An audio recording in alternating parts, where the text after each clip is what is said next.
Hey everybody, here's a quick garden update. So basically the last time we were showing you the garden, it was all ice and snow, and that was back in February, where it got below zero for a number of hours, and plants that normally are okay in Texas winters, they didn't do so good. So here you can see that now that we're in April, we started to replant. So we put in some eggplants, and they're starting to catch and grow here from transplants from the store. And the herb garden really took a beating because it basically froze, the parsley and whatnot, so because it was lasting year after year. So we put in new uh, basil and parsley and that type of stuff, and that's starting to take off again.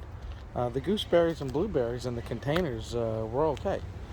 They have come back, and we'll see if we can't get some berries this year out of this in the containers. Um, Flower beds we haven't really done much with yet. A few residual flowers are returning. We had to plant some new cardoons and artichokes because those froze. And even our elephant ears, I don't know if they're going to come back or not. We're waiting for those to see if they pop up. We might have to replant because it just was too cold. The mulberry tree, just have to trim this a little bit, but it's sprouted and it gets huge. That's the fastest growing tree I've ever seen, a mulberry tree. The flowers, the bulbs survived. Of course, they're coming up. And then we have some cardoons and that were growing wild. I transplanted to containers. I'll take them to my house when we start my garden. The poor fig tree didn't make it. Here was the existing wood and branches, but it's coming up from the ground, so that's a good thing. So the plant's not dead, but the nice start and the nice that we had, didn't make the cold. Of course, our frames here, you can see we put in tomatoes, so they're about 2 weeks, 3 weeks old here, and we got all sorts of tomatoes and cucumbers here too that we started off with. It's kind of hard sometimes to keep the garden going because this is really at my mom's house now, and I'm kind of back at my own house and started a new job as well. So you can imagine what type of time commitments I have to go back and forth between my house and her house and weed and plant and kind of do the new job too. But yeah, so we've got cucumbers and that here, and tomatoes like we did last year. So they seem to be doing okay.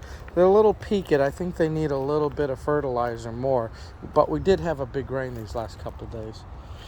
Here the cardoons growing well. They were growing wild, if you remember, just all here because that's where the seeds blew and just planted themselves. But we put them here and here, and they've caught. They're really great. Of course, we have a zucchini here that we put in this bed, and of course peppers in this bed, all sorts of different Hungarian and jalapenos.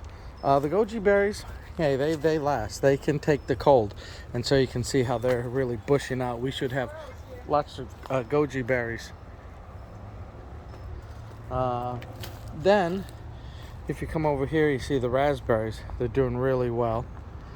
We put in some strawberries here as well. More tomatoes, and they're growing really well.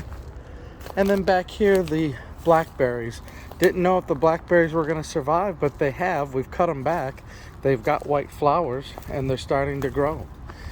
So they're coming up from the ground and making flowers. And so while the old canes were dead and we cut them back, it looks like they're coming back with new growth, as well as some of the old growth that's just surviving.